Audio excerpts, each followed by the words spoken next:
And we are live. Assalamu alaikum everyone. Welcome to this live session. This is IEEE NCS's first live webinar, which is going to be hosted by me. I am Mehek Zara, your host for today, and I hope you guys are doing well. First of all, let's get on with the main point of this webinar, that is artificial intelligence. Artificial intelligence is simulating human intelligence into machines, and this topic has so much to get deep into. So without further ado, I'm going to welcome my speaker, Mr. Mohammed Umair Beg, who is going to be speaking about this topic. And let's just get started. Assalamu alaikum. Wa alaikum assalam wa rahmatullah. Thank you so much for inviting me as a speaker for today's session. So I request you, please, can you please let me know that is my audio is well for you or not? Yes, you're audible. Okay. So let me share my screen so that we can start our webinar as soon as possible. Okay. So sharing screen is at backstage. Mehak, please can you bring it up? It is at backstage. Okay. So,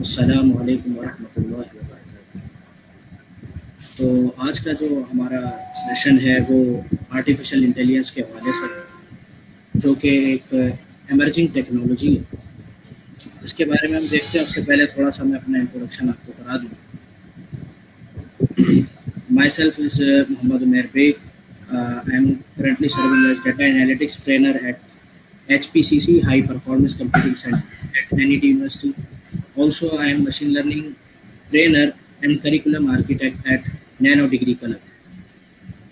I am also founder of Engineering Digitization, and that team is actually working for democratizing digital revolution. I am also pursuing my master's in data science in NED University, and also I have completed my graduation, that is Bachelor of Engineering in Electrical Engineering from the same university. Okay, so सबसे पहले हम data science, machine learning और artificial intelligence के बारे में जानने से पहले थोड़ा सा ये देख लें कि डाटा क्या है। डाटा जो है वो अब इस दौर में इलेक्ट्रिसिटी की अहमियत रखता है। जिस तरह इलेक्ट्रिसिटी हमारे लिए कंपलसरी है, अगर इलेक्ट्रिसिटी ना हो तो ब्लैकआउट हम फेस करते हैं। इस तरह अगर डाटा नहीं हो किसी भी ऑर्गेनाइजेशन में, वो डाटा ड्रिवन नहीं बन सकती, तो वो ब्लैकआउट फेस करेगी। सो आर्टिफिशियल इंटेलिजेंस का चूँकि आज सेशन है, तो सबसे पहले ये जानते हैं कि इंटेलिजेंस, आर्टिफिशियल इंटेलिजेंस, आप मसनूई ज़हानत क्रिएट करना चाह रहे हैं, तो एक बात तो हो गई मसनूई और एक आर्टिफिशियल और एक हो गई। तो सबसे पहले ये जान लेते हैं कि इंटेलिजेंस क्या है। तो क्या कहता है? Ability to acquire and apply knowledge. आप किस तरह किसी भी चीज़ को परसीव करते हैं और फिर उसको उसके ऊपर किस तरह रिएक्ट करते हैं। The ability to learn and understand, किसी भी चीज़ को आप किस तरह सीख रहे हैं। जाहिर सी बात है, अब देखिए हम कहते हैं intelligence level humans to humans vary करता है। हर किसी के सीखने का जो लेवल है, लर्निंग लेवल जो है और अंडरस्टैंडिंग लेवल जो है, वो हर किसी का बराबर नहीं हो सकता। दैट इज़ टू से कि वी से इट लाइक इंटेलिजेंस लेवल में डिफरेंस है ह्यूमंस टू ह्यूमंस। किसी के इंटेलिजेंस लेवल थोड़ा ज़्यादा है, किसी का कम है। वो एक अलग टॉपिक है कि किसका ज़्यादा होता है, किन किन वजूहात की बुनियाद पर किसी की इंटेलिजेंस लेवल ज़्यादा होती है, किन बुनियाद की वजह से किसी की इंटेलिजेंस लेवल जो है वो कम होती है। ये एक अलग टॉपिक है। गोल डायरेक्टेड एडेप्टिव बिहेवियर, के उसका ऑब्जेक्टिव आप उसको वाज़ेह कर दें, सही है। वो कोई भी एजेंट है या कोई ह्यूमन है, उसको आपने उसका गोल जो है डिफाइन कर दिया, आप उस पर वो किस तरीके से बिहेव करता है। The ability to deal with cognitive complexity, cognition जब आ जाए तो उसकी कॉम्प्लेक्सिटी में किस तरीके से वो उस सिचुएशन को डील करेगा, ये इंटेलिजेंस है टोटलिटी के अंदर। एग्जाम्पल क्या है? जैसे ह्यूमन इंटेलिजेंस है, एनिमल इंटेलिजेंस है, कलेक्टिव इंटेलिजेंस है। सब मिलकर भी कभी कभी एक ऑब्जेक्टिव को अचीव करना चाहते हैं, तो वो सारी इंटेलिजेंस मिलकर उनमें लगती है, तो वो कलेक्टिव इंटेलिजेंस है। अच्छा, सबका लेवल अलग अलग है। ह्यूमन इंटेलिजेंस जो है वो, उसके जो इंटेलिजेंस है वो एक अलग तरीके से काम कर रही है, वो अलग ऑब्जेक्टिव्स हैं उसके। वो अलग ऑब्जेक्टिव्स अचीव करना चाहती है। एनिमल इंटेलिजेंस एक मखसूस पर महदूद हद तक है, उसको सिर्फ खाना पीना है, उसने सिर्फ कुछ मामलात हैं जो सर अंजाम देने हैं, बस अपनी सर्वाइवल चाहता है। लेकिन ह्यूमन सिर्फ सर्वाइवल नहीं चाहता, वो सर्वाइवल में मजीद जिद्दत पैदा करना चाहता है, उसके अंदर मजीद जो है वो रेवोल्यूशनाइज करना चाहता है अपनी सर्वाइवल, और अपनी लग्जरियस लाइफ के अंदर इंटर होना चाहता है, अपने लिए बहुत ज़्यादा आसानियाँ पैदा करना चाहता है। जबकि एनिमल इंटेलिजेंस बहुत महदूद हद तक है। फिर कलेक्टिव इंटेलिजेंस अगर आप देखें कि हशरातुल अर्ज़ जो है हमारे पास इंसेक्ट्स हैं, वो तो मिलकर बहुत सारा काम कर रहे होते हैं, फिर भी आप देखें कि वो कंस्ट्रक्टिव उनके लिए सिर्फ उतना ही है कि उनके लिए ग़िज़ा का बंदोबस्त हो रहा है। इंसान के लिए इससे बढ़कर बहुत ज़्यादा तसव्वुर है इंटेलिजेंस का। तो सबसे पहले हम देखते हैं कि एजेंट होता है कोई ना कोई, जैसे ह्यूमन एजेंट है, माउस यहाँ एजेंट था, और यहाँ आंट्स जो है वो एजेंट्स। इन्वायरमेंट क्या है जो हमने यहाँ पे अभी देखा, इससे परसीव यही कर रहे हैं कि ह्यूमन है उसका इन्वायरमेंट इस टाइम एग्जाम है, और जो माउस है उसका मेज़ है कहीं मेज़ पर, और आंट्स जो हैं वो किसी कॉलोनी के अंदर मौजूद हैं। गोल क्या है, हर किसी का फिर गोल भी डिफरेंट होगा इन्वायरमेंट वाइज और एजेंट वाइज। जब एजेंट चेंज हो जाए, इन्वायरमेंट चेंज हो जाए, तो गोल भी चेंज हो गया। फिर उसका परसेप्शन है, फिर उसका एक्शन है, और वो उसके ऊपर एक्शन करेगा। जैसे ह्यूमन अल्टीमेटली एक्शन करेगा कि वो उस प्रॉब्लम को सॉल्व करे, माउस ये कि वो नेविगेट करता है सिग्नल्स के थ्रू कि उसको जाना कहाँ है। वो चीज़, उसका गोल सिर्फ ये है कि वो उस चीज़ को, वो जो चीज़ है पनीर जो है उसको अचीव करना चाहता है।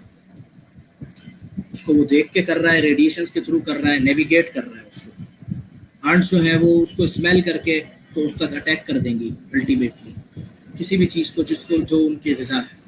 ये इंटेलिजेंस की आपने एग्जांपल लिए, यानी अगर आप किसी के अंदर इंटेलिजेंस, उसके अंदर ये ना हो, अगर इंटेलिजेंस अगर किसी में ना हो, तो आप देखें कि वो, उसको ये भी शऊर नहीं होगा कि उसको भूख लग रही है। अगर किसी को कोई हंगरी है और उसमें इंटेलिजेंस प्रॉब्लम हो जाए, उसका इंटेलिजेंस काम करना छोड़ दे ड्यू टू सम रीजंस, तो उसको भूख भी लगे और वो एहसास समझ भी ना आए उसको कि मुझे क्या हो रहा है, उसको ये भी समझ ना आए कि ये मुझे भूख लग रही है। ये इंटेलिजेंस है। मैं बिल्कुल बेसिक से आपको समझा रहा हूँ कि इंटेलिजेंस पहले समझना ज़रूरी है कि इंटेलिजेंस होती क्या है। तो अभी तक हमने समझा एजेंट्स वाइज ये इंटेलिजेंस लेवल डिफरेंस होगा, ठीक। इंटेलिजेंस का जो लेवल है उसका डिफरेंसेस होंगे एजेंट वाइज। फिर एजेंट अपनी इंटेलिजेंस की बेस पे इन्वायरमेंट वाइज किस तरह रिएक्ट करेगा ये डिफरेंट होगा, वो किस तरह परसीव करेगा ये डिफरेंट होगा।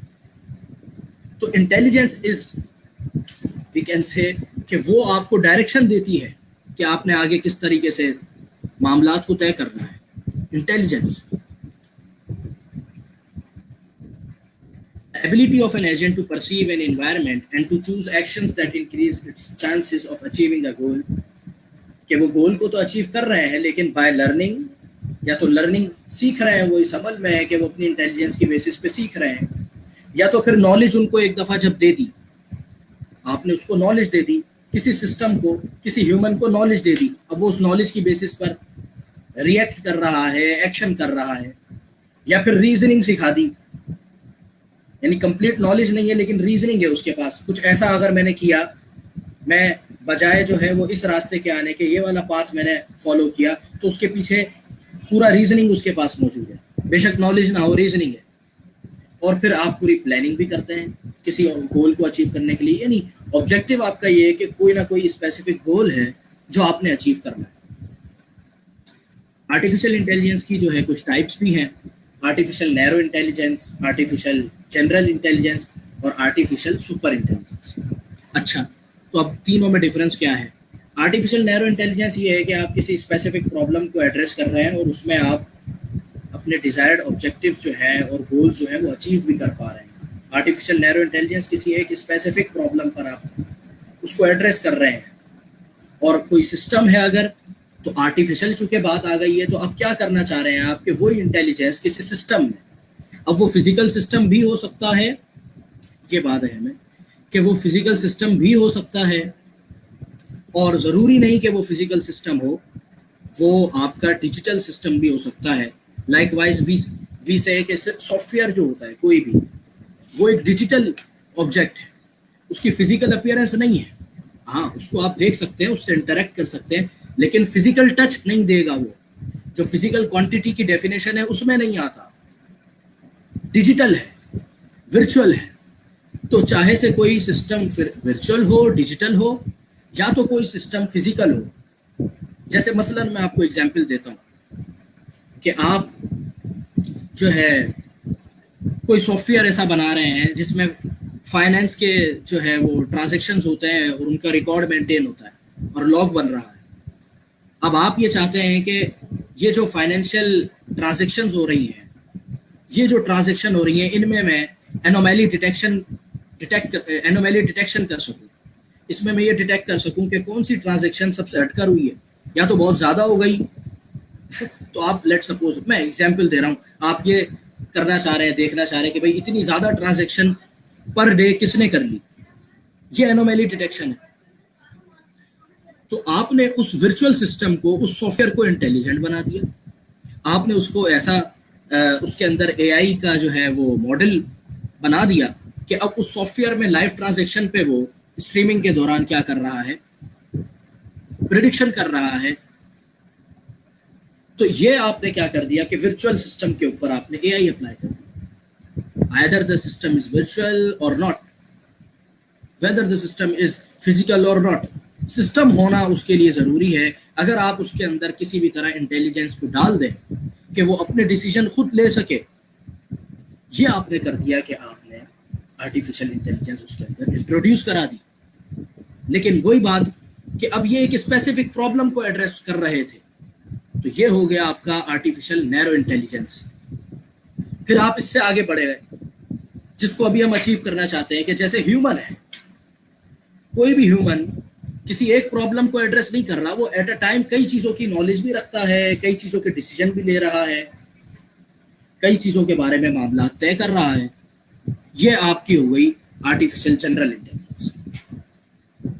तो आप जब ह्यूमन लेवल की इंटेलिजेंस को अचीव करना चाह रहे हैं किसी सिस्टम में, चाहे से तो वो कोई वर्चुअल सिस्टम हो या फिजिकल सिस्टम हो, वर्चुअल सिस्टम है, साइबर सिस्टम भी कहते हैं उसको, डिजिटल सिस्टम भी कहते हैं आप उसको।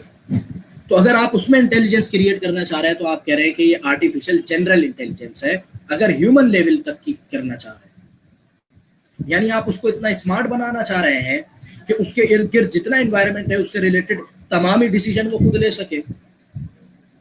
और अगर तो कोई एक स्पेसिफिक प्रॉब्लम को एड्रेस कर रहे हैं तो फिर आर्टिफिशियल नैरो इंटेलिजेंस ANI हो गया। तो अब आपको ये पिक्चर जो है क्लियर हुई होगी कि किस तरीके से मैं आपको ये डिफरेंस समझाने की कोशिश कर रहा हूं कि आर्टिफिशियल नैरो इंटेलिजेंस, फिर आपने कहा एक लेवल और बढ़ा दें आर्टिफिशियल जनरल इंटेलिजेंस, और फिर इससे भी बढ़कर ये कि आप कोशिश में हैं कि किसी तरह ह्यूमन इंटेलिजेंस को बीट कर दिया जाए, तो वो है आपका आर्टिफिशियल सुपर इंटेलिजेंस। जिसकी एक एग्जांपल है कि एक गेम है, उस गेम के अंदर उन्होंने इतना ज़्यादा जो है वो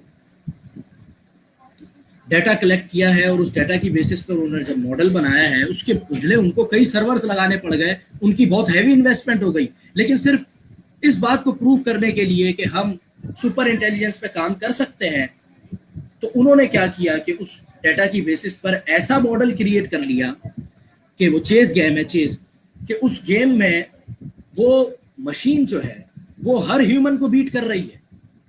तो यहाँ देखें कि उन्होंने इस चीज को एक पैराडाइम दिया कि देखें हम ह्यूमन इंटेलिजेंस को बीट करने की कोशिश कर रहे हैं, और आप इसमें किसी भी ह्यूमन को आप बिठा दें, ये मशीन उसको विन करने नहीं देगी इस गेम को।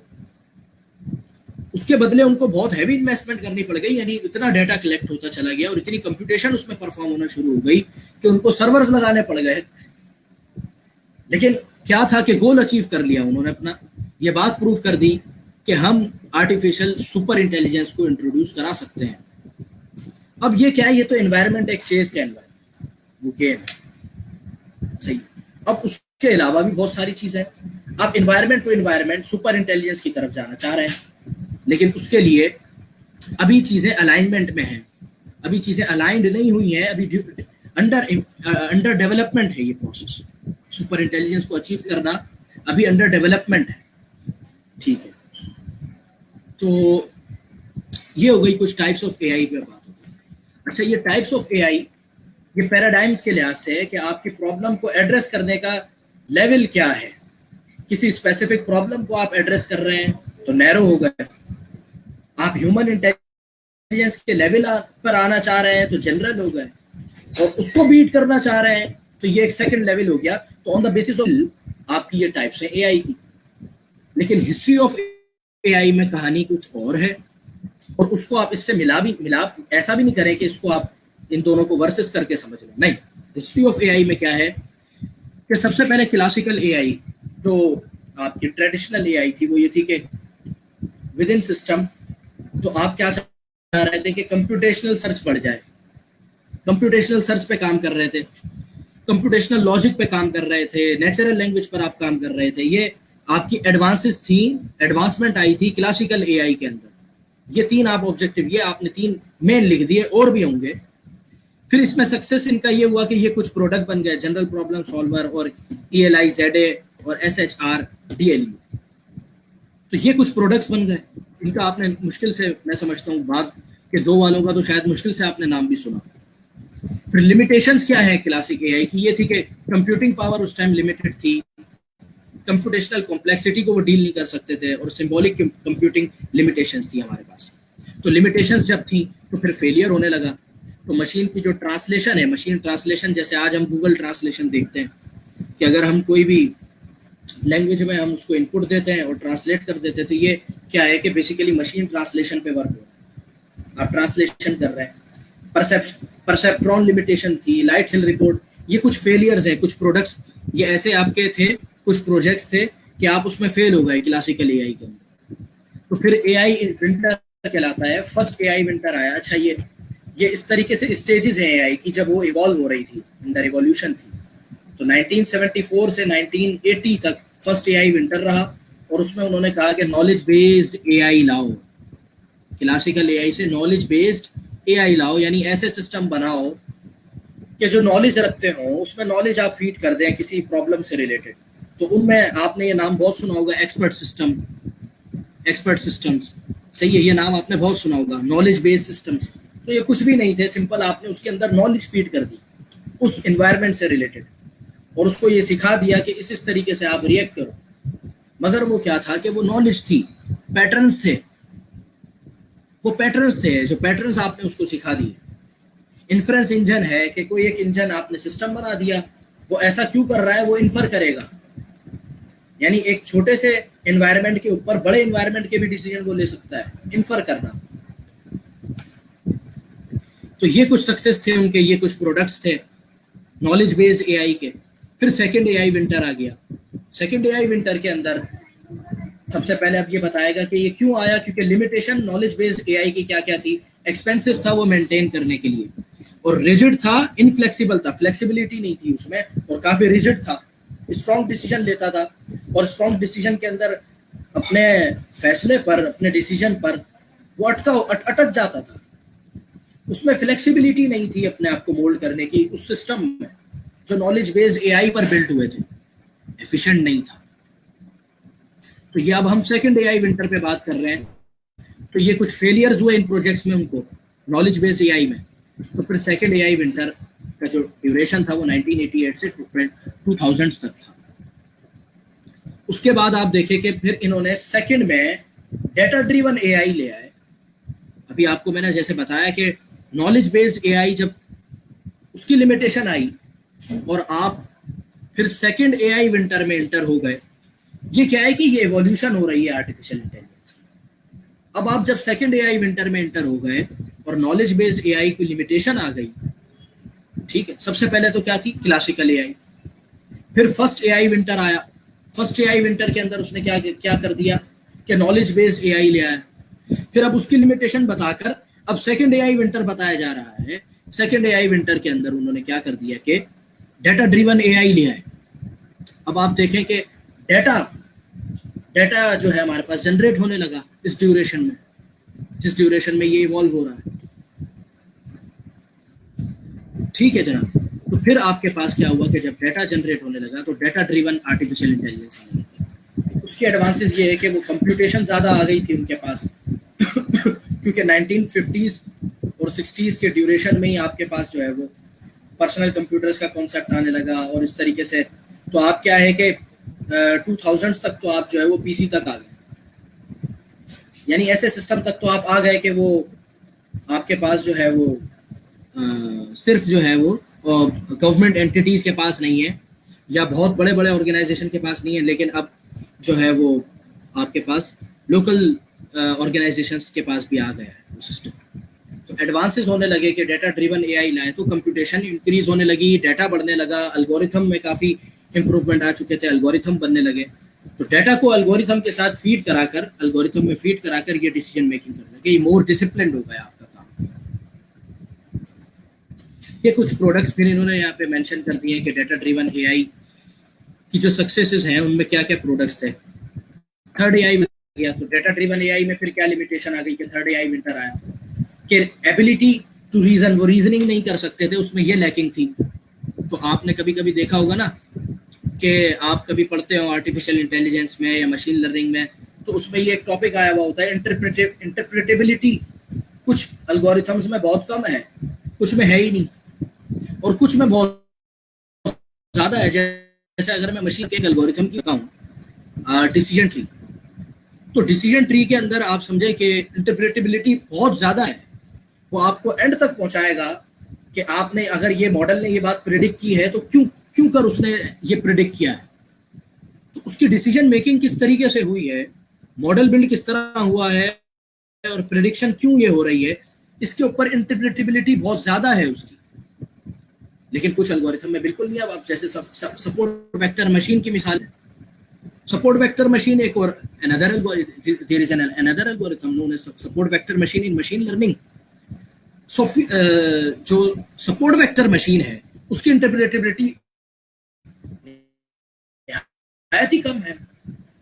इस तरह प्रिडिक्शन करके क्लासिफिकेशन का आंसर ला रहा है या रिग्रेशन का आंसर ला रहा है, इंटरप्रेटेबिलिटी नहीं है उसमें। सो अल्टीमेटली क्या होता है कि जब इंटरप्रेटेबिलिटी बहुत कम हो जाती है तो जो बिजनेस डिसीजन होते हैं वो रिलेक्टेंस शो करते हैं अपने डिसीजन मेकिंग के अंदर कि वो डेटा ड्रिवन डिसीजन तो लेना चाहते हैं, लेकिन जब इंटरप्रेटेबिलिटी नहीं होती तो वो ये कहते हैं कि आपका जो मॉडल ये बात प्रिडिक्ट कर रहा है तो वो हम उस पर इतना अंधा बिलीव कैसे कर सकते हैं, हम उस पर ब्लाइंड डिसीजन नहीं ले सकते, आप हमें इंटरप्रेट करें ऐसा क्यों, वहां आकर लिमिटेशन आ जाती है। तो ये कह लेते हैं इंटरप्रेटेबिलिटी। इंटरप्रेटेबिलिटी क्या है कि कुछ एआई के कुछ मॉडल्स जो है इंटरप्रिटेशन रखते हैं, कुछ नहीं रखते, उनके पास सिर्फ एक मैथमेटिकल इंटरप्रिटेशन जरूर है, ये मैं क्लियर कर दूं, लेकिन ऐसा क्यों हुआ किसी पर्टिकुलर इंस्टेंस के लिए उसकी इंटरप्रेटेबिलिटी नहीं है उनके पास। तो लिमिटेशंस आ गई डेटा ड्रिवन एआई में भी कि वो एबिलिटी नहीं थी उनमें, उसमें लैकिंग थी रीजनिंग की। फिर लेबल डेटा उनको लाजमी चाहिए था और सिर्फ वो सीखेंगे जो आप सिखाओगे, सिर्फ उतना लर्न करेंगे, उसके अलावा कुछ लर्न नहीं करेंगे। अच्छा, तो फिर इससे बढ़कर भी क्या हो सकता है, इससे बढ़कर जैसे आप ये देखें कि फेलियर्स क्या है डेटा ड्रिवन एआई का। एग्जाम्पल आ गई कि भाई सेल्फ ड्राइविंग व्हीकल कोलिजन्स होने लगते हैं, कि सेल्फ ड्राइविंग जो आप अगर यहाँ उसने उस इन्वायरमेंट में लर्न किया है, जिस भी कंट्री में वो इवॉल्व हुई है, आप उसको यहाँ लाएं, आप यहाँ साउथ एशिया में उसको लाएं, तो देखें कि कितनी प्रॉब्लम में वो, आप मेरी बात समझ रहे हैं, कितनी प्रॉब्लम में वो सेल्फ ड्राइविंग व्हीकल आपका आ जाएगा कि उसको तरह तरह के ऑब्स्टेकल्स हैं। हर थोड़ी देर बाद यहाँ पर जो है वो स्पीड ब्रेकर है, वो स्पीड ब्रेकर आप सब जानते हैं किस किस्म का है। हर थोड़ी थोड़ी देर बाद जो रोड है उसकी एक्सपेंशन और कॉन्ट्रैक्शन है, उसको कितनी प्रॉब्लम होगी। अब वो उसने लर्न ही जो किया है वो किया है, लिमिटेशन कि जितना आपने उसको, प्योर एग्जांपल दे रहा हूं, एग्जांपल से समझ कि जितना आपने उसको उस एनवायरनमेंट में सिखा दिया, सिर्फ उसने उतना सीखा। जहां एनवायरनमेंट की चेंजिंग आई, मॉडल वही है सेल्फ ड्राइविंग कार का, लेकिन यहां पर वो आउट परफॉर्म नहीं कर रहा, यहां पर वो जो है सेल्फ ड्राइविंग कार जो है कोलिजन्स का बाइस बनेगी। तो फिर ये लिमिटेशन, तो क्या फिर कुछ क्वेश्चन ये रेज होता है, क्या कुछ ऐसी भी एआई है कि वो खुद से भी बहुत सारी चीजें सीख सके, तो जवाब है जी हाँ, ऐसी भी आर्टिफिशियल इंटेलिजेंस है, वो आपके पास कहलाती है मॉडर्न आर्टिफिशियल इंटेलिजेंस। तो आप स्टेजेस तय करते हुए यहां तक पहुंचे हैं कि आपने सबसे पहले क्या कहा, कि आप थे क्लासिकल एआई। ठीक है, क्लासिकल एआई से फर्स्ट आपके पास जो है विंटर आ गया, फिर सेकंड विंटर आ गया, फिर थर्ड विंटर आ गया। अब आप कह रहे हैं कि जनाब थर्ड विंटर में क्या है, डेटा ड्रिवन है एआई। अब डेटा ड्रिवन के बाद भी आपने कहा कि नहीं, हमें मजीद इस पे काम करना है।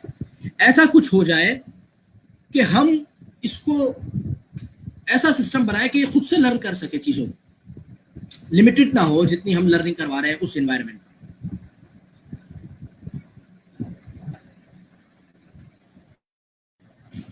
तो इसकी कुछ फेलियर्स बता दिया आपने डेटा ड्रिवन एआई के। फिर मॉडर्न एआई का ये पैराडाइम है कि आर्टिफिशियल इंटेलिजेंस और स्टैटिस्टिक्स का जो कन्वर्ज है वो मशीन लर्निंग है। तो मशीन लर्निंग इन प्रॉब्लम को बहुत अच्छी तरह एड्रेस करता है, और मशीन लर्निंग में भी फिर क्या है कि बेटर डिसीजन हो रहे हैं, स्मार्टर प्रोडक्ट्स बन रहे हैं, और मैनुअल जो लेबर है आपकी, उसके जो टास्क हैं वो ऑटोमेट हो रहे हैं। फिर मशीन लर्निंग के बाद आ जाता है कि जो कि मशीन लर्निंग का सब पार्ट भी है और सब सेट है, जो कि डीप लर्निंग है।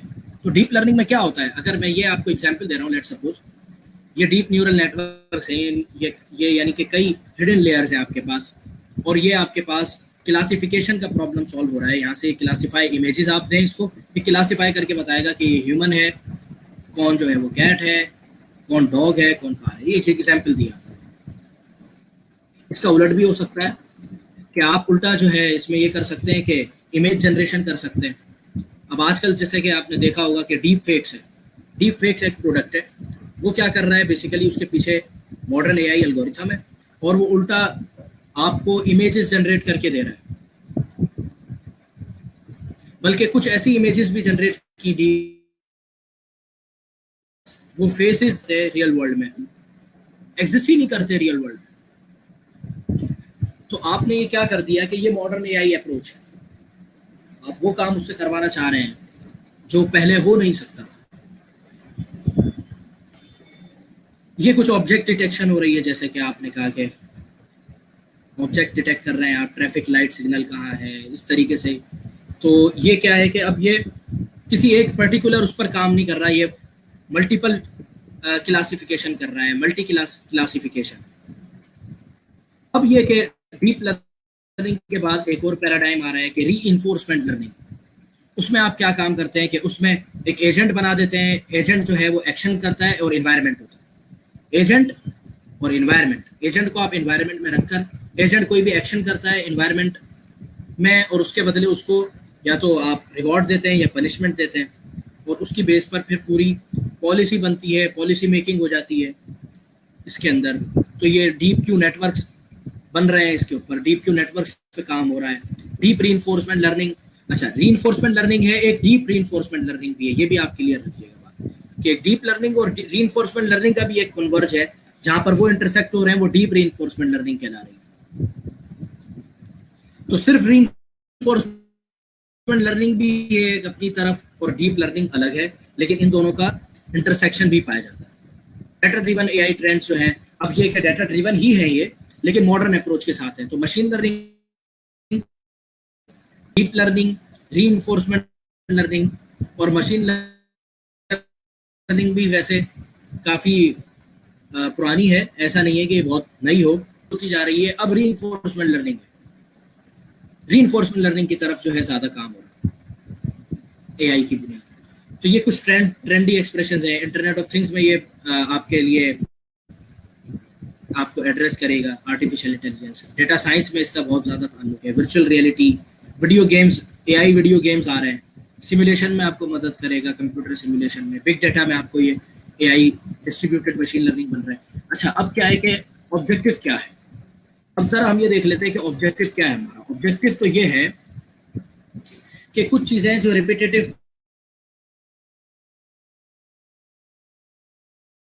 मंडेन टास्क को हम क्या चाहते हैं, जैसे रिपीटेटिव टास्क है, आपको मालूम है ये काम रोज इसी तरह होगा, स्लाइड चेंजेस है लेट सपोज, उसके साथ भी होगा लेकिन होगा। तो फिर आप क्या कर देते हैं कि उसमें ऑटोमेट करना चाहते हैं। ये कॉन्सेप्ट है ऑटोमेशन का, जो कि थर्ड इंडस्ट्रियल रेवोल्यूशन से आया था, कि जब इलेक्ट्रिसिटी सेकेंड रेवोल्यूशन में आ गई थी और थर्ड रेवोल्यूशन में आपके पास पर्सनल कंप्यूटर्स आ रहे थे, तो आपने उसकी कन्वर्ज करके उसको इलेक्ट्रिसिटी को कंट्रोल किया था कंप्यूटर सिस्टम से, और ऑटोमेशन परफॉर्म करना चाहिए। तो वहां से तो आ गया, लेकिन अब उसको मजीद स्मार्ट करना था, क्योंकि उसमें मजीद अभी भी क्या था कि ऑटोमेशन तो हो रही है लेकिन ऑपरेटर ज्यादा रिक्वायर्ड है। अब आप ये चाह रहे हैं कि वो जो ऑपरेटर डिसीजन मेकिंग कर रहा है उसकी भी छुट्टी करा दें, कि अगर एक मशीन के ऊपर आप लेट सपोज के 10 ऑपरेटर्स मौजूद हैं तो वो एक ही काफी हो, और वो भी वर्चुअली कंट्रोल कर सकता है उसको बैठा हुआ पूरी मशीन को। इसके लिए क्या है कि ऑटोमेशन एक्सट्रीम पर होगी, और इस ऑटोमेशन के लिए आपको इंटेलिजेंस देनी पड़ेगी। यहाँ एक कॉन्सेप्ट आ जाता है कि इंटेलिजेंट सिस्टम। एक्सपर्ट सिस्टम क्यों नहीं कह रहा? Expert system, knowledge based system जब कहे गए, वो क्या था कि स्पेसिफिक पैटर्न आपने उसको सिखा दिया सिस्टम को। वो डाटा ड्रिवन नहीं था। अब आप डाटा ड्रिवन के ऊपर ऑटोमेशन करना चाह रहे हैं, और ऑटोमेशन भी इस तरीके से कि मंडेन टास्क को खत्म कर दिया जाए। तो कई लेबर जो मंडेन टास्क परफॉर्म कर रही होती है लेबर, उनका वो ले ऑफ आएगा, they will be laying of. It's a bitter reality. अब क्या करें कि क्या फिर एआई इतनी सारी जॉब्स को खत्म कर देगी? तो जवाब है यस, बिल्कुल खत्म करेगी इसको। एक एल्गोरिथम ऐसा आएगा कि वो हजारों की छुट्टी करवाएगा। क्या कर सकते हैं फिर हम? जी हाँ, फिर आप ये कर सकते हैं कि वो लोग जो एआई को जानते होंगे, उस पैराडाइम में अपने आप को सेटल कर चुके होंगे, वो उसमें परफॉर्म कर सकेंगे। उनके लिए एक नई अपॉर्चुनिटीज क्रिएट होंगी। तो अल्टीमेटली क्या होगा कि आपने जो मेहनत करनी थी, वो सिर्फ हार्ड वर्किंग वाली मेहनत वो नहीं है अब काफी। अब आपको वो सिस्टम्स बनाने के लिए जो मेहनत दरकार है वो करनी है। इंटेलिजेंट सिस्टम्स बनाने के लिए आपको अपनी रिसर्च करनी है, आपको अपनी उसके ऊपर प्रैक्टिकल इंटेलिजेंट सिस्टम बनाने हैं, यानी कि वो फिजिकल फॉर्मेट में भी आ जाए। एक्चुअली है ऐसे सिस्टम्स बनाने हैं कि वो खुद अपने डिसीजन परफॉर्म कर सके, अपने डिसीजन ले सके।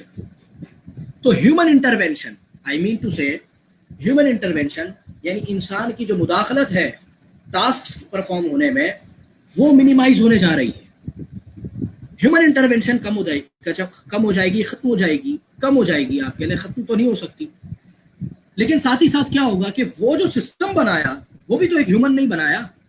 इंटेलिजेंट सिस्टम जो क्रिएट किए डिफरेंट इंडस्ट्री के लिए, डिफरेंट प्रॉब्लम्स के लिए, तो वो कौन बनाएगा?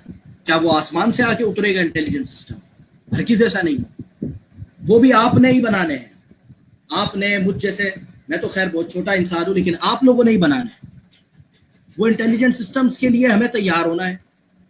इतनी आसान बात लोगों को समझ में नहीं आ रही कि भाई आपने ऑटोमेशन परफॉर्म करनी है और ह्यूमन इंटरवेंशन को मिनिमाइज। अच्छा, आप कहें कि नहीं, ये इसको किसी और डिबेट का हिस्सा बनाए, लेकिन ये तो होके रहेगा, और ऐसा तो एडवांस कंट्रीज में काफी हद तक हो भी चुका है। अब क्या है कि वहां से इंटेलिजेंट सिस्टम्स तो क्या होगा, एक्सपोर्ट करके यहां पर आएंगे। वो आप खरीदने में फिर बड़ा अपने आप को टेक्नोलॉजिकल कहेंगे कि हम टेक्नोलॉजी की तरफ जा रहे हैं। देखें, हमने सिस्टम्स वहां से परचेज कर लिए। जब सिस्टम आप परचेज कर रहे हैं, आप मुझे बताएं इसमें कौन सी टेक्नोलॉजिकल एडवांसमेंट आपने की है, सिवाय इसके कि आपका तो मजीद जो है इंपोर्ट बढ़ गया और आपका उस लेवल का एक्सपोर्ट नहीं रहा, टेक्नोलॉजिकल आपका एक्सपोर्ट नहीं रहा, आप वही रॉ मटेरियल एक्सपोर्ट कर रहे हैं। तो इस तरह से हमें काम करना है कि हमें इंटेलिजेंट सिस्टम अपने खुद डेवलप करने हैं। चलें, वो तो एक बहुत नेक्स्ट लेवल होगा कि आप उसको उठाकर एक्सपोर्ट करना शुरू कर दें। वहां तक तो चलें कि हम नहीं कहते, लेकिन एटलीस्ट अपनी इंडस्ट्री के लिए, अपने प्रॉब्लम्स के लिए इंटेलिजेंट सिस्टम खुद डेवलप करना शुरू कर दें। ह्यूमन इंटरवेंशन मिनिमाइज होगी। अब ये ऑटोमेशन का फ्रेमवर्क होता है। कभी भी ऑटोमेशन की जब इवैल्यूएशन हो रही है तो इस तरह हो रही है कि आपने उसको यहाँ इस तरह कर दिया, रूटीन टास्क है और सिंपल है, यानी रूटीन टास्क है, मंडेन टास्क, फिर रूटीन है लेकिन कॉम्प्लेक्स है। अब देखें, यहाँ से रिपीटेटिवनेस का इजहार हो रहा है। एक्स एक्सिस के ऊपर आप समझ लें, हॉरिजॉन्टल एक्सिस पे आपने रिपीटेटिवनेस लिख दिया, यहाँ कॉम्प्लेक्सिटी लिख दिया। तो रिपीटेटिवनेस अगर कम होगी, रिपीटेटिवनेस अगर हाई पर होगी, यहाँ पर उसने हाई रखा हुआ है अगर, तो रिपीटेटिवनेस अगर बहुत हाई है, इसका मतलब है वो मेंटेन टास्क है, वो रूटीन टास्क है। और वाई पर हॉरिजॉन्टल एक्सिस पे आपने कॉम्प्लेक्सिटी रख दी, तो एक है रूटीन और फिर सिंपल भी है, एक है रूटीन टास्क लेकिन कॉम्प्लेक्स है। अभी इसकी एग्जांपल्स भी आ सकती हैं। एक है कि नॉन रूटीन सिंपल और नॉन रूटीन कॉम्प्लेक्स, ये चार आपके पास बन गए। इस तरीके से अभी तक इसको हम एड्रेस कर सकें कि जो सिंपल टास्क है और रूटीन टास्क है उनको तो आपने कहा कि सिंपल में हाई लेवल प्रोग्रामिंग लैंग्वेज से ही कर लूंगा, कन्वेंशनल प्रोग्रामिंग लैंग्वेज से ही मैं कर लूंगा, इफ एल्स पे कर लूंगा मैं। लेट सपोज मैं एग्जांपल दे रहा हूँ, इफ एल्स डिसीजन मेकिंग के ऊपर मैं इसको कर लूंगा हाई लेवल प्रोग्रामिंग करके। और जो नॉन रूटीन टास्क है मगर सिंपल है तो उसको आपने कहा कि मैं मशीन लर्निंग से कर लूंगा। और जो रूटीन है, मंडेन टास्क है लेकिन कॉम्प्लेक्स है, उसको आपने कहा मैं डीप लर्निंग से कर लूंगा। ये जो आपको स्पेस खाली दिख रहा है, इसकी एग्जांपल मैं एक बहुत अच्छी आपको दे सकता हूं। जैसे कि आप देखते हैं डॉक्टर, तो उसका जो काम है वो यही है, टास्क रिपीटेटिव है, पेशेंट्स को वो क्योर कर रहा है, पेशेंट्स को वो टेस्ट कर रहा है, उनकी जो है जो डिजीज है उसको डायग्नोज करने की कोशिश कर रहा है। पहले तो वो खुद कर रहा है, अगर जरूरत पड़ती है तो फिर वो टेस्टिंग के लिए उसको भेज देता है लेबोरेटरी। अभी हम बात कर रहे हैं कि डॉक्टर का काम वही है, वो इस तरह बैठा हुआ है, डॉक्टर साहब ऐसे बैठे हुए हैं, यहाँ भी पेशेंट आ रहे हैं, यहाँ भी पेशेंट आ रहे हैं, टास्क तो ये वही रिपीटेटिव है, रोज वो यही काम करवा रहा है। लेकिन उसकी जो सर्टेन कंडीशंस हैं, आपने उसकी फिजिकल कंडीशन देख रही है पेशेंट की, कि भाई जब ये मेरे पास आया, इसको फीवर था लेट सपोज, इस फीवर में इसका टेम्परेचर मैंने नोट कर लिया, इस फीवर के साथ साथ मैंने ये भी तो देखना है कि इसकी यहाँ रेडिश तो नहीं हो रही आईज में। अब आपने एक ऐसी स्मार्ट IoT बेस्ड आपने डिवाइस बना दी कि उस एक ही डिवाइस से आप उसका ह्यूमन का जो है वो टेम्परेचर भी ले लें, ह्यूमन की आप ऐसे इमेज भी ले लें, तो ह्यूमन अगर अपनी इमेज उसमें डाल दे तो उसकी आईज की जो रेडिशनेस है वो भी वो कैप्चर कर ले, उसका जो है चेहरे का रंग कहीं जर्द ज्यादा ना हो रहा हो, येलोइश ना हो रहा हो, ये भी वो इसको डिटेक्ट कर ले। इसके अलावा वो ये भी डिटेक्ट कर ले कि इसको जो है वो वीडियो उसमें कैप्शनिंग कर ले, उसमें ये डिटेक्ट कर ले कि इसको कफ हो रहा है नहीं हो रहा, कफ तो नहीं हो रहा, साथ साथ उसकी फिर वो साउंड को भी वहां से डिटेक्ट कर ले कि ये जो कफ हो रहा है इसकी इंटेंसिटी लेवल क्या है। आप बहुत कुछ कर ले, लेकिन फिर भी आप इसके अंदर, बेशक ये रूटीन टास्क है लेकिन इस पर बिलीव नहीं कर सकते आप कि ये उसकी सेहत का मामला है इंसान की, वो इस पर इतना अंधा बिलीव नहीं कर सकता कि वो ये सारा करे और चैट बोर्ड के जरिए तो उसको मेडिसिन आ जाए और वो जाके वो मेडिसिन ले ले। सो अल्टीमेटली स्टिल आपके पास क्या है कि एक लिमिटेशन बरकरार है। वहां जाकर आप हाथ पांव ढीले छोड़ देते हैं और फिर कहते हैं कि नहीं अभी बहुत कुछ बाकी है इवॉल्व होने में, मे बी के ये भी रिप्लेसमेंट हो जाए। हम ऐसा नहीं कहते कि ये नहीं हो सकती, लेकिन ये एक डिफिकल्ट टास्क है। अच्छा जनाब, तो ये जो स्पेसिस लेफ्ट है उसके बारे में, तो ऑटोमेट भी हर चीज तो नहीं हो सकती, मगर कोशिश करते हैं हम कि जो सिंपल टास्क है और यानी रूटीन टास्क है और सिंपल टास्क है, या रूटीन टास्क है मगर कॉम्प्लेक्स ही क्यों ना हो, तो कुछ हद तक उसको तो एड्रेस तो करे एटलीस्ट। जैसे अब ये कि आप समझे लाइव एग्जांपल है हमारे पास सेल्फ ड्राइविंग कार की, रूटीन है उसकी कि वो उसको जाके उसको स्पेसिफिक रोड्स है उन्हीं पे जाना है, लेट्स सपोज अमेरिका में, यूएस में, वहीं जो है जाना है। लेकिन क्या प्रॉब्लम है कि उसने उसको एड्रेस किया डीप लर्निंग, और आपने डीप रीइंफोर्समेंट लर्निंग के थ्रू सेल्फ ड्राइविंग कार बनाई, अल्टीमेटली बनाई उसने, और वहां पर वो चल भी रही है। वो अलग बात है कि वो इन्वायरमेंट चेंज होते ही आप, क्योंकि आप क्या है कि AGI पर खड़े हैं या ANI पे खड़े हैं, ASI artificial super intelligence still आप उसमें नहीं ला सके। तो मैं ये नहीं कह रहा कि ऑटोमेशन कंप्लीट हो चुकी है या क्या, हाँ होने जा रही है, ये मैं जरूर कहूंगा। आप हर सिस्टम में जस्ट इमेजिन करें थोड़ी देर के लिए तो आपको परेशान भी हो जाएंगे आप, लेकिन साथ ही साथ ये मोटिवेशन के लिए आपके बता रहा हूं कि why there is a need to study AI। कि आप थोड़ी देर के लिए सपोज करें कि जितने हम काम करते हैं सारे एनवायरमेंट्स में एएसआई आर्टिफिशियल सुपर इंटेलिजेंस को अगर ले आए, आप अंदाजा लगाएं कि कितनी हद तक रिडक्शन होगी जॉब्स की।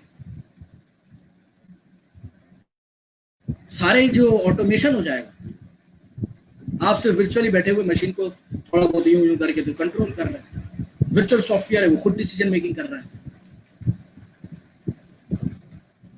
ये शेयर ऑफ जॉब्स है फेसिंग ऑटोमेशन बाय 2035। तो देखिए कि ये इतना ज्यादा आपके, और ये एक स्पेसिफिक कंट्री का है, एक स्पेसिफिक रीजन का है, जिसमें बदकिस्मती से ये मुझे साउथ एशिया की तरफ का नहीं मिला, तो ये यूनाइटेड स्टेट्स की तरफ का है। तो वहाँ देखेंगे आप, वहाँ तो बहुत ज़्यादा अपॉर्चुनिटीज इस हवाले से क्रिएट होने वाली है, क्योंकि वो इसको बहुत पहले से समझे बैठे हैं। अब तो वो पॉलिसीज बना रहे हैं गवर्नमेंट लेवल पे कि करना किस तरह इसको एग्जीक्यूट। इसकी मजीद डिस्क्रिप्शन के लिए आपको मैं एक इन्फोग्राफिक पे ले जाऊंगा और फिर वहाँ से मैं आपको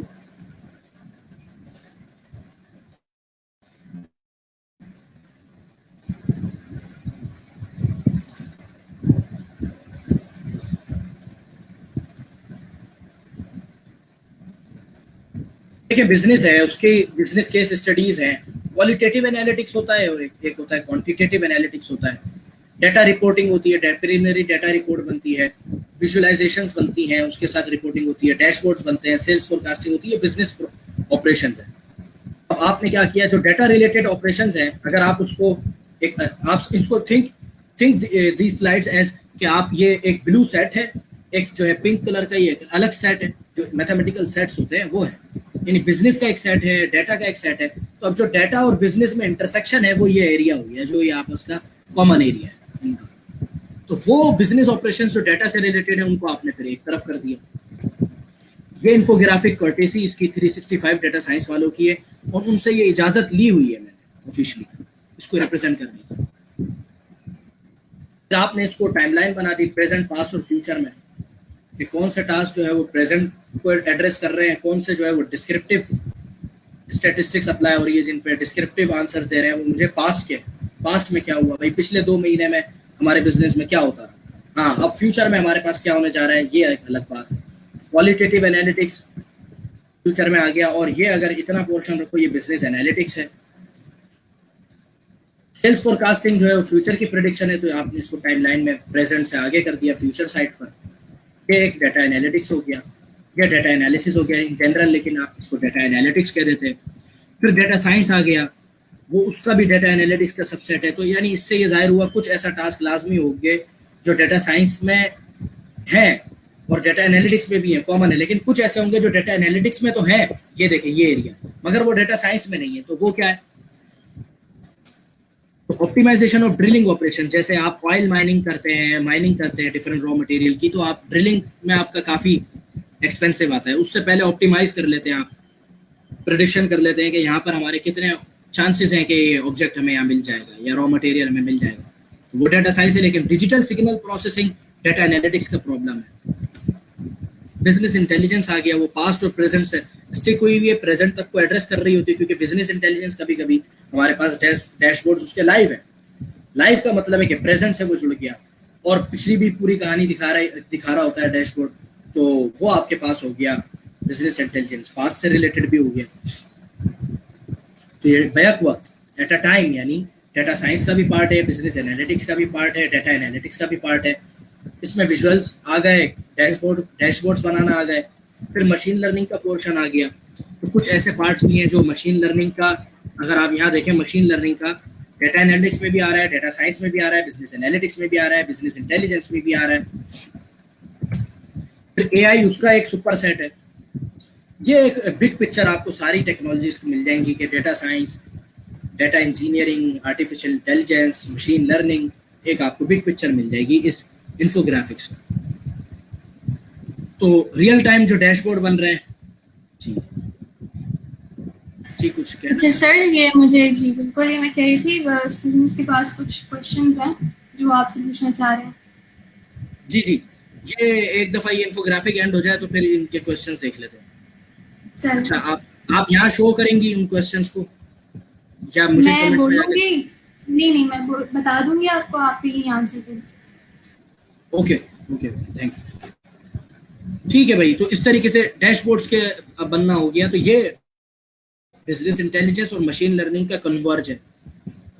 बिजनेस प्रॉब्लम भी रहे और मशीन लर्निंग भी अप्लाई होती रहे और डेटा साइंस भी हो, तो क्लाइंट रिटेंशन में हमारा क्लाइंट हमसे जुड़ा रहे, इस पर काम करना। फ्रॉड प्रिवेंशन, फ्रॉड को रोकना। जैसे क्रेडिट कार्ड अप्रूवल पे एक मशीन लर्निंग का बहुत मशहूर ज़माना एक प्रोजेक्ट है।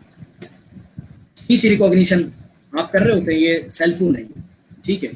अब इस सेल फोन के अंदर ये एक फीचर है कि ये मेरी ही वॉइस से अनलॉक होगा, मेरी ही इमेज से ही अनलॉक होगा, मेरे ही फिंगरप्रिंट से ही अनलॉक होगा। आप समझ रहे हैं? तो स्पीच रिकॉग्निशन, इमेज रिकॉग्निशन में थोड़ा सा ये डिबेट है कि डेटा साइंस में आएगा या डेटा एनालिटिक्स में, क्योंकि स्पीच रिकॉग्निशन में रिकॉग्निशन का जो पार्ट है वो डेटा की इन्वॉल्वमेंट उसमें ज़्यादा है और उसमें मशीन लर्निंग एल्गोरिथम बनना ज़्यादा है। लेकिन स्पीच रिकॉग्निशन में सिग्नल प्रोसेसिंग भी हो रही है साथ साथ, इसलिए इसको टेक्निकल डोमेन में ज़्यादा रखा जा रहा है। तो जब ज़्यादा टेक्निकलिटीज आ जाएंगी, डेटा एनालिटिक्स में आपने उसको कर दिया, लेकिन फिर इमेज रिकॉग्निशन का भी यही केस है। फिर इसने आपने इनको क्या करा कि इन बिटवीन द टू कर दिया, डेटा साइंस और डेटा एनालिटिक्स के इन बिटवीन कर दिया। सिंबॉलिक रीजनिंग एआई में आ गया, ये एडवांस एनालिटिक्स है आपके पास। तो इतना अगर आप कर दें तो ये बिजनेस प्रॉब्लम है आपका। इस तरीके से फिर ये इन्फोग्राफिक की बात हो गई। अब क्वेश्चंस जो आप कह रही हैं तो वो थोड़ा सा हम देख लेते हैं। ये फर्स्ट क्वेश्चन है हमारे पास, highlight some important certifications to pursue career in AI. जी जी बिल्कुल। आर्टिफिशियल इंटेलिजेंस के अंदर चूंकि अभी आगे आ भी रही है बात कि अब जो है आर्टिफिशियल इंटेलिजेंस का जो मॉडर्न अप्रोच है वो मशीन लर्निंग और डीप रीइंफोर्समेंट लर्निंग से जुड़ा हुआ है। तो क्लासिकल एआई और जो नॉलेज बेस्ड एआई है उसको इतनी हद तक जानना कि चलो भाई ऐसे कभी काम हुआ करता था, इतना हद तक काफ़ी होगा। लेकिन असल आपको focus machine learning, deep learning और रीइंफोर्समेंट लर्निंग पर आपने करना है। तो कोर्सेज तो मैं बता दूंगा आपको, उसका कोई इतना इशू नहीं है, लेकिन मेरा ज़्यादा फोकस बुक्स की तरफ है। क्योंकि प्रॉब्लम क्या था कि ये एक बात कही जाती थी, यार बुक्स आर मोर थ्योरेटिकल, मगर उस प्रॉब्लम को एड्रेस एक पैक्ट पब्लिशर है, PACKT पैक्ट पब्लिशर है, और एक ओरेले पब्लिशर है। तो ओरेले पब्लिशर और पैक्ट पब्लिशर ने उस प्रॉब्लम को खत्म कर दिया।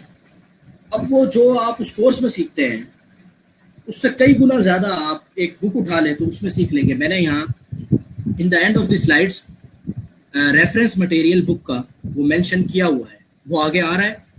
लेकिन कोर्सेज अगर आप फिर भी करना चाहते हैं तो कोर्सेरा पर बहुत सारे कोर्सेज मौजूद हैं, आप उसके अंदर रिकमेंडेशन देख लें जिसकी ज़्यादा हो। मेरी रिकमेंडेशन उस तरफ इसलिए ज़्यादा नहीं होती कि वो उसमें मुझे ऐसा लगता है कि जंपिंग टू कंक्लूजन्स हैं कुछ चीज़ें, लेकिन कुछ कोर्सेज जाहिर सी बात है कि बहुत अच्छे हैं। जैसे आप समझ लें कि आपको मैं डीप लर्निंग का बताऊं, fast.ai के डीप लर्निंग के जो कोर्सेज हैं वो बहुत अच्छे हैं, fast.ai, और फ्री ऑफ कॉस्ट है। लेकिन उसको अंडरस्टैंडिंग में क्या है, प्रॉब्लम ये आती है कि उसके अंडरस्टैंडिंग में हमारे पास प्रॉब्लम ये है कि वो डायरेक्ट इम्प्लीमेंटेशन पर आ रहे हैं, डायरेक्ट और without giving sufficient theoretical knowledge. वो अच्छी अप्रोच रहेगी मेरी नजर। आपकी इतनी सफिशिएंट थ्योरेटिकल नॉलेज होनी चाहिए कि आप सिर्फ जो है ना गेम जैसे खेलते हैं हम, वैसे मैं देख रहा हूँ स्टूडेंट्स जो है आजकल, वो स्टूडेंट्स हैं या आप लर्नर्स जो हैं वो उसको गेम की तरह समझ रहे हैं। वो कोई भी छोटा मोटा काम करते हैं तो वो कहते हैं कि देखो भाई मैं डीप लर्निंग पूरी सीख किया हूँ। ऐसा नहीं है, थ्योरेटिकल नॉलेज भी बहुत आपकी स्ट्रॉन्ग होनी चाहिए, इतनी तो हो सफिशिएंट हो कि आप जो काम कर रहे हैं उसको उसके पीछे पूरी बैकएंड नॉलेज आपके पास हो, ताकि जब कोई डिफरेंट टास्क आए तो आप वो भी परफॉर्म करने के काबिल हो सके। अब आपको मैं इसकी सिंपल एग्जांपल देता हूँ। डायरेक्ट इम्प्लीमेंटेशन सीख सीख के जो एक माइंड डेवलप हो रहे हैं, उससे प्रॉब्लम क्या हुई कि CNN है। अब कॉन्वोल्यूशनल न्यूरल नेटवर्क प्योर जो एड्रेस करता है प्रॉब्लम, वो इमेजेस को करता है। अब प्री ट्रेंड मॉडल्स भी मौजूद है हमारे पास, चूंकि हमारे पास लोकल सिस्टम्स में इतनी कंप्यूटेशन नहीं है, ना GPU TPU उस लेवल का हमारे पास मौजूद है। तो क्या किया हुआ है, कम्युनिटीज ने सर्वर्स पर अच्छी तरीके से मॉडल को ट्रेन करके प्री ट्रेन मॉडल अवेलेबल किए हुए हैं कि आप इसमें अपने इनपुट अटैच करें और आउटपुट ले लें। ये प्री ट्रेन मॉडल है और उसमें सारी उसने उसके बारे में बता दिया कि भाई इस तरीके से ये ट्रेंड हुआ है, इतनी हिडन लेयर्स रखी गई हैं, ये एक्टिवेशन फंक्शन हमने यूज़ किया है, इतनी इपॉक्स इसमें हमने अप्लाई किए हैं। प्रॉब्लम ये आ रहा है कि उस CNN के जो प्री ट्रेन मॉडल को था, एक शख्स ने मैंने देखा कि उसने ऑडियो उसके ऊपर इनपुट दे दिया। अब वो तो है प्योरली इमेजेस को एड्रेस करने के लिए, आप उस पर ऑडियो इनपुट दे रहे हैं।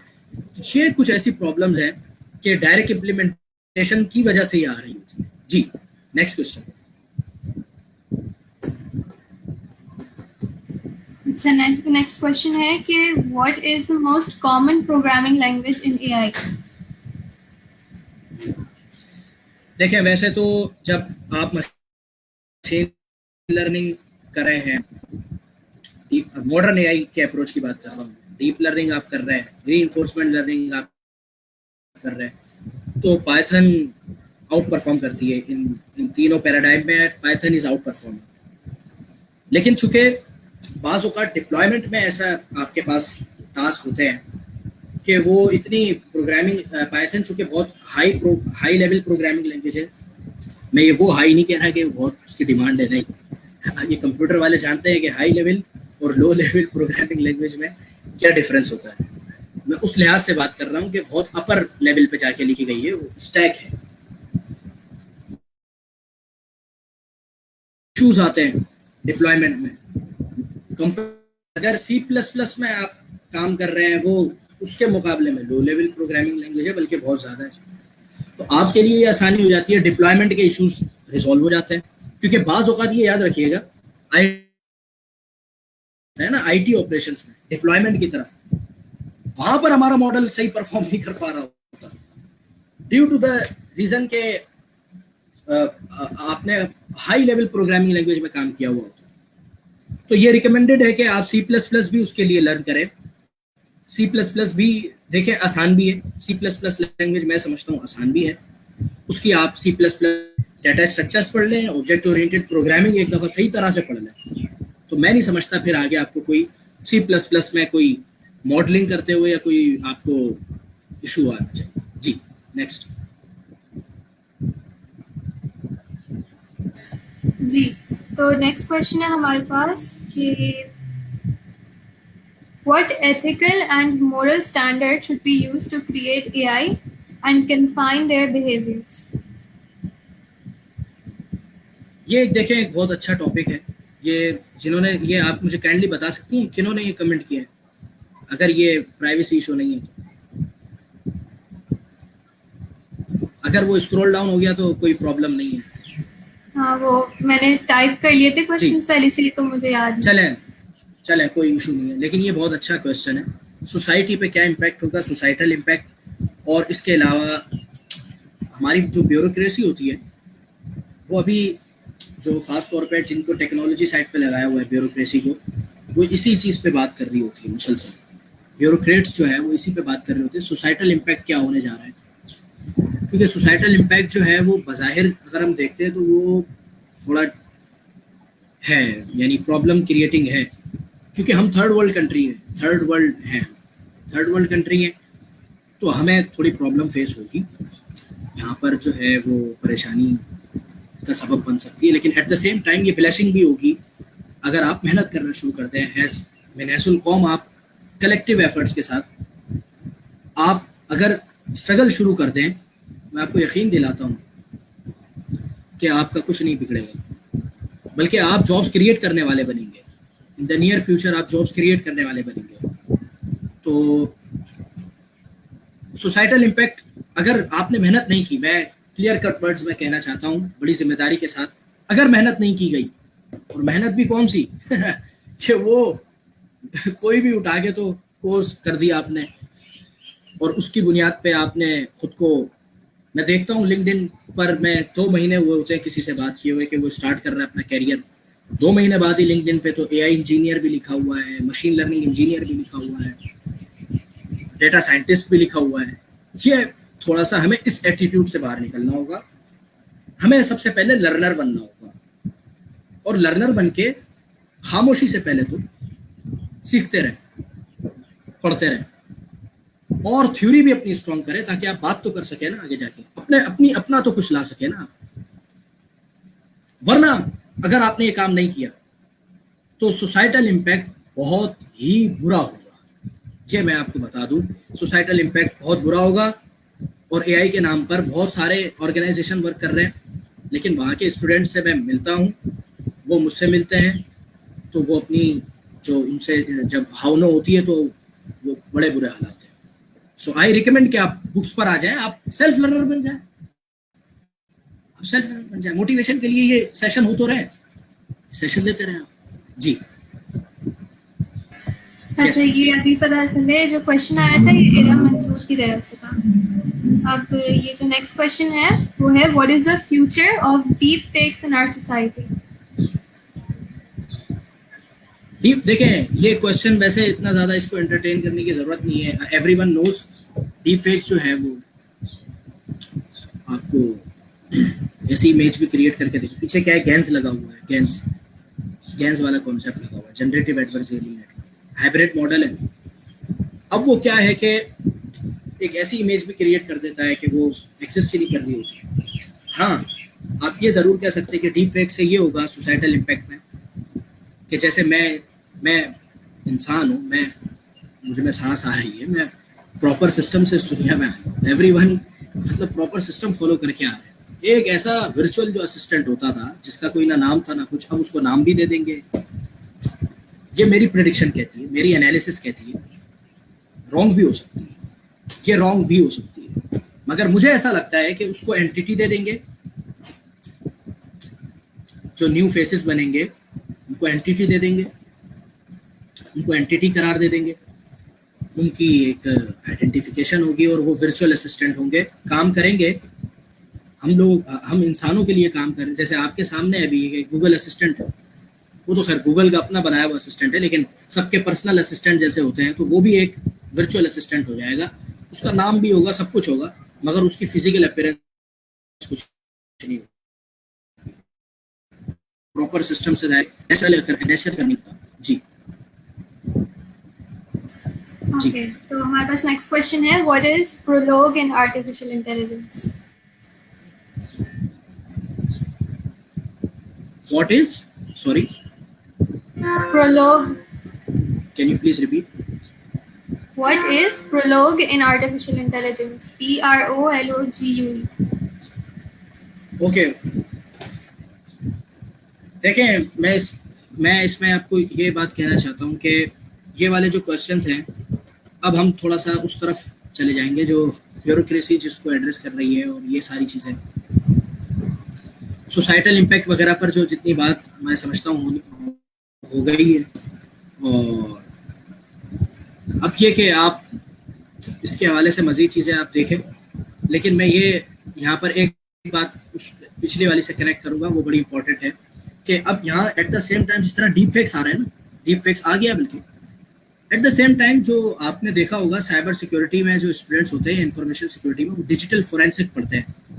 एक सब्जेक्ट का नेम है डिजिटल फोरेंसिक। तो एट द सेम टाइम वहां पर काम बढ़ जाएगा, डिजिटल फोरेंसिक के अंदर लोग चाहिए। अब वो डिजिटल फोरेंसिक क्या करते हैं कि वो इस तरीके की जो चीज़ें वो ये उसमें उसका नॉलेज रखते हैं कि वो ये फाइंड आउट कर सकते हैं कि ये रियल है या फेक है। तो आप देखें ना, आपने यहाँ ये काम किया, लेकिन अल्टीमेटली यहाँ से भी एक अपॉर्चुनिटी क्रिएट हो रही है साथ के साथ, जिसका आपने कहा कि डिजिटल फोरेंसिक में भी साथ के साथ चीज़ें बढ़ती चली आएंगी। तो आपका वो अच्छा, असल में ये टाइम भी कुछ ऐसा है कि ये टाइम बड़ा हेक्टिक सा रखा है। मेरी थी कोशिश की रात में रखा जाता सेशन, इस वक्त जो है अच्छा, ये टाइम थोड़ा सा मुझे जो है वो स्पेस दें आप। अच्छा, ये टाइम तो हो गया फिर, और I think we should end the session. हाँ, सेशन को एंड कर लेते हैं हम। अब ये कि कुछ स्लाइड इसमें रिमेनिंग है, एप्लीकेशंस वगैरह जो है इसमें मेंशन की हुई है। सर्च इंजन बन रहे हैं, स्पीच रिकॉग्निशन, रिकमेंडर सिस्टम है, सेल्फ ड्राइविंग कार्स है। एक मिनट में इसको फुल व्यू पे ले आऊँ। ठीक है, तो ये कुछ डिफरेंसेस हैं। आप एआई सुपर सेट ले लें, एमएल का एमएल सुपर सेट ले लें, डीएल का, डेटा साइंस इन सबके साथ बहुत सारे एरियाज में इंटरसेक्शन बना रहा है। उस तरफ से डेटा इंजीनियरिंग बना रहा है। डेटा इंजीनियरिंग के लिए सॉफ्टवेयर इंजीनियरिंग हो तो बहुत ज़्यादा प्रेफरेबल है। लेकिन data science, AI, ML, DL, ये क्या है बेसिकली, इनमें टूल्स चूंकि कंप्यूटर साइंस के ज़्यादा यूज़ हो रहे हैं, लेकिन डिफरेंट क्रॉस डोमेन से भी कोई भी इनमें अपना करियर परस्यू कर सकता है और वो अपनी डोमेन में रहे, उसी में रहते हुए प्रॉब्लम को एड्रेस करे। तो data scientist versus data engineer अभी मैं नहीं समझता। Future of data science analytics ये है कि डेटा एनालिटिक्स के अराउंड ये सारी चीज़ें सर्वाइव कर रही हैं और आपका फ्यूचर ये है कि आप फुली ऑटोनोमस इंटेलिजेंट सिस्टम्स की तरफ जाना चाहते हैं। इंडस्ट्रियल रेवोल्यूशन 4.0 का चूँकि ये सारा आपने जो डिस्कस हमने किया है, ये सारा 4.0 है, तो उसमें यही बात लिखी हुई है कि will not replace humans, but it seems clearly that it will replace those who will not have skill set required to adjust in the revolution, जिसमें स्मार्ट सिस्टम्स हैं, क्लाउड रोबोटिक्स है, साइबर फिजिकल सिस्टम्स हैं, और ये आपकी best resources to learn data science या AI at beginner level. Stats तो आपको देखे सीखनी ही पड़ेगी, सही है। तो ये बिल्कुल बेसिक लेवल की इसमें प्रोबेबिलिटी एंड स्टैट्स है। ओपन इंटरेस्ट स्टैटिस्टिक्स में ये ओपनली अवेलेबल है, आपको वेबसाइट है इसकी पूरी। हैंड्स ऑन मशीन लर्निंग में scikit learn, Keras and TensorFlow, Aurelien Geron की ये concept, tools and techniques to build intelligent systems, उसके लिए ये बुक लिखी गई है स्पेसिफिकली। इसमें मशीन लर्निंग का पोर्शन है, एक तरीके से कोर्स आप उसको कह लें, मशीन लर्निंग का क्रैश कोर्स उन्होंने कराया है और क्रैश कराते ही फिर वो डीप लर्निंग पे आपको ले गए और एंड में तो डीप रीइंफोर्समेंट लर्निंग का भी उन्होंने टच दिया है इसमें, ओरेलो गिरोन। और आर्टिफिशियल इंटेलिजेंस इन जनरल अगर आप पूरी, तो इसका artificial intelligence a modern approach 3rd edition, तो ये पियर्सन का जो है ये बहुत ज़्यादा रिकमेंडेड है। बाकी ये कुछ रेफरेंसेस हैं। आप जो है अगर हमसे जुड़ना चाहते हैं तो मेरा पेज है, फेसबुक पेज है मोहम्मद उमैर बेग के नाम से, आप वो लाइक कर सकते हैं। एक कम्युनिटी है जैसे शुरू में बताया इंजीनियरिंग डिजिटाइजेशन के नाम से, आप वो भी ग्रुप ज्वाइन कर सकते हैं। वहाँ फ्री रिसोर्सेज और learning, online learning material share करते हैं। और कोई क्वेश्चन तो आप पूछ सकते हैं। मेरे लिहाज से डिलीवरी जितनी होनी थी वो भी हो गई और मेरी हालत भी अब जवाब दे रही है। Thank you so much mister Mohammad Umair Baig for giving your time. और ये सेशन बहुत इंफॉर्मेटिव भी रहा और माशाल्लाह से इंटरैक्टिव भी रहा। And I am gonna end this session now. अल्लाह हाफिज़। अल्लाह हाफिज़।